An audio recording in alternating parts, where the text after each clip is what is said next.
Hello guys, what's up? My name is Itai, I'm a hand balancer from Israel, and today I'm going to teach you how to do your first one-arm handstand.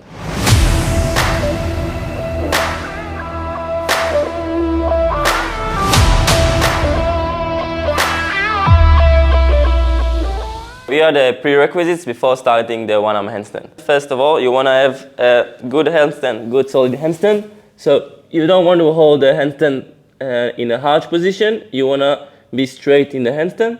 And you want to really control having the straight handstand, which means you can feel that you can play with the legs and have really good control while having the straight handstand.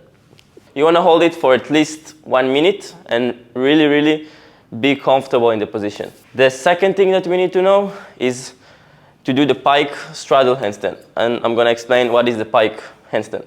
So this is a arch handstand. How do I know? It's about the lower back. So when my lower back is like this, I'm in an arch position, and I really want to think about being in a pike position. It's really important for the one-arm handstand. Not here. I really want to think about pulling my legs to my hands. And if you have any problem doing this exercise, so you can go to a wall, and you can just pull the hips in and really think about pulling the heels of the wall and holding the position like this.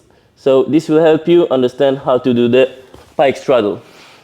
Other than that, you want to have a really good straddle flexibility, which means you can go pretty wide with the straddle. You don't really need to go to the floor, but you can even hold it in this position, and that's really enough. But it's really important, the more straddle you have, the easier it is. You need to have a good straddle, you need to have a good pike handstand. You need to have a really good control with your legs, which means you can move your legs pretty fast, pretty comfortable. And again, pike, straight, and just hold it for at least 1 minute. You have a good straddle, you have a good solid straight handstand, and you have a really good pike handstand. You can start working on your one-arm handstand. Let's start with the first step. This is my body, and this is my feet will be my hands, and the waist will be my shoulder. Think like you're standing on your hands right now, and this is the shoulders, and this is the hands. The first thing you want to do is bring the shoulder above the leg you want to balance. So for example, I want to balance on my right leg. So first of all, I'm going to take my waist and I'm going to pull it into the right leg. So the first step I want to think about is I really think about pulling the shoulder to my arm.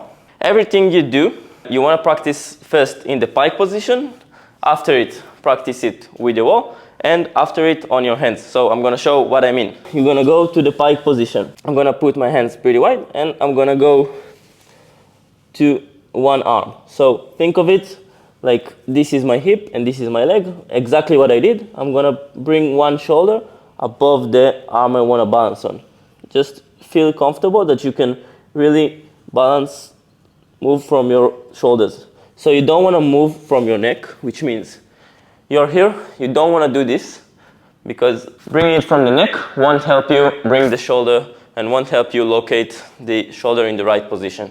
I'm going to show it one last time, and then I'm going to show it on the wall. So one shoulder and to the second shoulder. Now we're going to do it on the wall. We're going to go to a straddle on the wall and do the same thing. So I'm going to move to one shoulder and to the other one. I really want to think about just keeping the head in the same position. I don't want to do this. So this is wrong. I want to just move from the shoulder and just keep moving on the leading arm. After I feel comfortable with this step, we are ready to do the first step on our hands. I'm going to show how it looks. I'm going to go to a handstand, and from here I'm going to lean to one side, and I'm going to do it on the other side.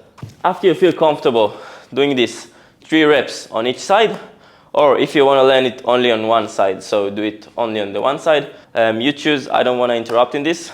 So if you want to work on 2 sides, make sure you do both sides. If you want to work on only one side, you're just going to think about moving to the side you want to balance on. After we put the weight in the right spot, The next thing you want to think about, look at my leg. This will be my hand. It comes to the fingertips. It's really, really important because balancing on one leg is pretty similar to balancing on one hand. So again, I'm standing pretty wide. I want to move, shift to one shoulder, and I want to go on the fingertips. Look at my hip. It doesn't move. I don't arch any other way. Everything comes right now only from the shoulder. Before hands, again, we're gonna do it in pike position and then on the wall. Going into pike, from here, I wanna think about moving into the shoulder. From here, it's really important. I wanna push my shoulder as much as I can. Really think about don't collapse in the shoulder. You wanna elevate the shoulders to the ear. And going on fingertips, move to one side and push fingertips. Going on other side and push the fingertips. Right now you're not moving from your hips, you only move from your hands. Let's go to the wall. Again, we're gonna do it pike. If it's comfortable in a pike, you can do it on the wall. And if you can do it on the wall, you can do it freestanding. I'm gonna go on the wall, hands shoulder width apart, and then going to one side and pushing my shoulder as much as I can. I don't wanna be here, I wanna push my shoulder to the ear and going fingertips. Do it both sides or one side, whatever you want. And just be comfortable in this position. You're comfortable in this position, you can go and try it freestanding. What you want to think about is combining the first step and the second step. First step, we look in our hands. Second step, you want to bring the hand to the shoulder. And second step, we want to push and go fingertips. Even when I go to the fingertips, you can see it in the pike position. I don't jump and put fingertips. I do it very gently. So I keep contact with the floor and I go fingertips. I'm going to go to a straddle handstand, a pike handstand. So this is wrong. I want to be pike. And if you don't have the flexibility, then work on it. From here, move to one shoulder, push and go fingertips. I'm going to show it again. Go, push, and fingertips. And just hold the position. This is the second step. We are comfortable doing a fingertips. We know how to place the shoulder in the right position. We don't want to bring anything from the hip right now. Of course, side flexion is really important, and that's why we're going to do it in the third step. First step, we learned how to move the shoulder to the right position. Second step, we learn how to push and go into the fingertips. Again, everything you do it on the floor, do it afterwards with the wall, and thirdly, do it freestanding. Right now, we're just gonna move from the hip. What do you mean going from the hip? A really good exercise to know if you're moving from the hip is, first of all, understand we're doing only this motion. It comes from here. And a really good exercise is to go, again, to the wall. From here, it's really, really important to know how to do the side only from the side flexion and not from the shoulder. And I'm going to show it on the wall. You're going to go to a straddle position. And from here, you don't want to do this. So this is wrong. You can see I'm moving from the shoulders and it's not from the waist. If you want to bring it from the side flexion, you need to think like you have a wall here and a wall over here. And just think about moving from your hip. So you don't want to close the straddle, this is wrong. You want to keep the straddle as wide as you can and just slide it on the wall. So this is 1 and this is 2. And again, you need to feel comfortable. You don't need a lot of side flexion, but you really need to understand the movement and to know how to isolate it and not bring it from the shoulders. Excellent. Everything we do on the wall, we're going to do freestanding, and then we're going to combine it to the one arm handstand. Again, we're going to go into the handstand. Everything you do, start with levels. First, jump into your full handstand, make it straight, pull the hips towards you, pike. From here, just move from your waist. Small movement, you don't really need to go into a flag, just feel that you're doing it from the hip and not from the shoulder. This is wrong. Great. You know how to control the hip, you know how to control the shoulder, and now we're gonna do step 1, step 2, and combining the side flexion. When we do side flexion, we bring more weight toward the side we wanna balance on. For example, if I wanna balance on my right hand, I bring it to the right position, I push it and go fingertips, I bring more weight from the side. So now I need to counterbalance the weight, which means I'm gonna bring the shoulders a bit in, and I'm gonna bring more hips in, and I'm gonna push the shoulders a bit more inside, which means I'm not gonna push it outside, I'm gonna push it more inside. Really small movement like a flag. I'm gonna show how it looks like combining step 1, step 2, and step 3. Full handstand, straddle, pike. First, I wanna bring it to the shoulder. Second step, I wanna push and go fingertips. Third step, I wanna do side bend and put the shoulder in place. This is the place I wanna be. Think about pushing the shoulder to the ear and look on the hand you wanna balance on. Which means if I balance on the right hand, I'm gonna look between my thumb and my fingers. You can even look a bit to the side, it's also okay. What's more comfortable to you? Combining 1, 2, and 3, I should be in a position where my shoulder in place, I'm on the fingertips, and I brought a bit side flexion, and the shoulder is a bit more inside. From here, I wanna start and bring just a bit more side flexion, and go from 5 fingers into 4 fingers, and then 3 fingers, and then 2 and 1. It takes time, maybe a few months, so don't get frustrated. And I'm gonna show how it looks like, combining all the steps. Again, we have step 1, step 2, step 3. Now step 4 would be going into 1 finger. When I go to 3 or 2 fingers, I really like to do it straight because it's really making me comfortable to move to the 1 arm position. So I don't wanna be here. I really prefer being here when I go 3 or 2. And I'm gonna show how it looks like. Again, handstand, straddle, pike, point the legs, bring the shoulders to the ear, push and fingertips, and from here I'm gonna bring a bit more side flexion and I'm gonna go to 3, 2, and 1 and hold. Just feel comfortable in this position. It's gonna take a long time. So be sure you're not in here or here. You really wanna think about 90 degrees between the hand and the shoulder. Maybe just a bit inside but never outside. So it's one of the most important rules in one arm handstand. And after you get the 1 finger hold, it's just a matter of time then we go to step 5. Think of it, I'm gonna go standing. First step, we said we wanna bring the shoulder to the leg. Second step, you wanna go fingertips. Third step, we wanna bring a bit more side flexion and gonna go to the finger, 1 last finger of the leg. Think of it like the other leg.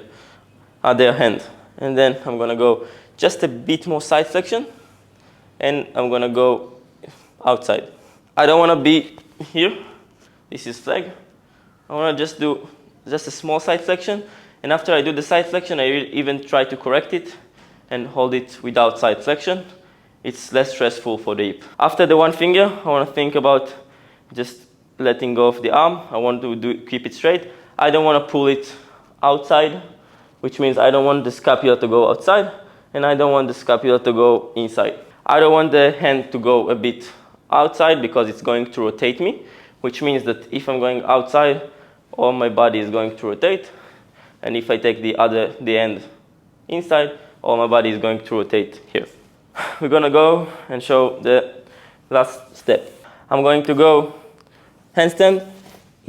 From here, I'm going to go full, straddle, pike, and from here, bring weight to the shoulder, push it slowly to fingertips, more side flexion, and go to 4, 3, 2, 1, and just try to do small holds like this. And after you feel more comfortable, you can go. You can see that the correct position of the arm is here and not here. And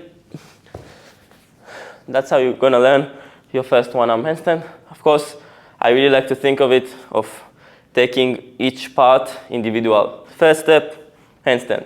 Second step, straddle pike. Third step, I'm gonna go to the shoulder. Fourth step, I'm gonna press and fingertips. Afterwards, 4, 3, 2. Each one is a step from itself. And now I'm gonna show you, after you get some control in the one-arm handstand, you can play with it, you can go through variations, and that's also really important to try some variation, try it full, try it straddle, try it diamond. I'm gonna show it the last time. After you go to the one-arm handstand, you start straddle, and you can go full straddle. You can bring the hand here, behind the back. You can play with it, do whatever you want. But it all comes to the being in the right position, understanding the levels, the steps, and do it slow and understand how to isolate movements. These are all the steps, and now I want to go into the tips. First tip of the one-arm handstand, and it's really, really important, is understanding the hand. A really good example to understand the hand is using the cube. I'm going to bring the cube. The handstand cube is a really good material to understand how we balance in the handstand. And why is that? Because we can really think about the cube moving inside and outside on the floor. So I'm going to show how it looks like. This is me balancing on one hand. I'm not balancing only forward and backwards. I'm also balancing to the side. Many people say it's 360 degrees. I don't like this meaning because it's really complicated. Think of it like back, forth, left, and right. When I press with my pinky, this side is going to go up, and when I press with my thumb, this side is going to go up. So when I go to the one-arm handstand and hold it, I really think about not only this and this, I really think about also pinky and thumb, pinky, thumb, pinky, thumb, and it's really important to do it while you're doing a one-arm handstand. I'm going to show it without the cube, because probably you don't have one, but I show it for the demonstrations. When I'm going to do the one-arm handstand, I'm going to go fingertips, and again I'm going to press pinky, thumb, pinky, thumb. I go to the one-arm handstand, and fingertips and pinky and thumb. So right now my thumb is up, my pinky. When I press with my pinky, you can see even my elbow is a bit bent. Every time I press with my pinky, maybe you'll have some bend in your elbow, and that's completely okay. You can see hand balancer doing steps like this. Second tip, you really want to think about the placement of your hand. So the way I place my hand on the floor, the first 3 fingers are going to go straight. The thumb is going to go a bit inside and also press, because again we wanted to press left with the thumb. And the pinky is going to go outside. Why it's going to go outside? So we can press right. So we have right, left, and straight. It's pretty similar to the cube, where we put 3, pinky, and thumb. Lastly, it's really important to have a good shoulder mobility. The more shoulder mobility you have, you can put the legs more back, and you can reduce the center of mass. Once you reduce the center of mass, the exercise is much easier. Which means I'm going to show the difference. I can hold the one-arm handstand in this position, which is okay. And if I hold it in this position, it's much easier because the center of mass is low. So think about if you have more shoulder flexibility, if you have more flexibility in your hip, the exercise becomes much easier. A good shoulder mobility exercise is going to be, this is a passive stretching, so you want to do just holds like this. But honestly, it's not enough just doing passive stretching, so you want to combine it with active stretching, such as taking a stick. You can put it with some weights on the sides, and just lay on your stomach. You want to think about pulling the hips in and just raising the sticks as much as you can. You want to combine passive stretching and active stretching in your routine. And about the splits, if you want to be more flexible for the one-arm handstand, you want to practice first warming up with butterfly, doing some butterfly, pressing the hips down, and also the frog position. And after just warming up, this is a really good warm-up for a one-arm handstand. After doing some of this and some of the butterfly, you want to go into the straddle, and think about pressing as hard as you can the floor, because we really want to think about activating the muscle and strengthening them. We don't want the body to be a noodle. We really want to control the position. And after that, you can go and rest in the position, work on your split, make sure it's pretty wide. You can work on it and also practice it while doing a handstand, which means if I go to a handstand, I don't want to be here. I want to think about really activating the muscles to make it more straddle. One last tip I'm going to give you when going to the one arm handstand, you don't want to be here. You want to be pretty close because you want to put the shoulders above the hand. And if you're going to go wide, you have more distance to put the shoulders above the hand, and it's going to be harder. This is how to do the one arm handstand. Really recommend working on it at least 4 or 5 times a week. The more you train it, the better it becomes. About practicing 2 hands, I learned the right hand first and then I went to the left hand. I do think it's right to focus on one arm more than the other one, and after achieving one arm you can go to the other one. And I think it's much more motivating. Another thing is the time it's going to take. For me it took more than 1 year. I've been balancing for over 7 years now, and it took me around 1 year to get the one arm handstand, so don't get frustrated, work on all the steps slowly, and lastly just have fun from the process. Have a good time. I hope this video helped you. Follow and like and share it with friends if it helped you, and see you in the next video.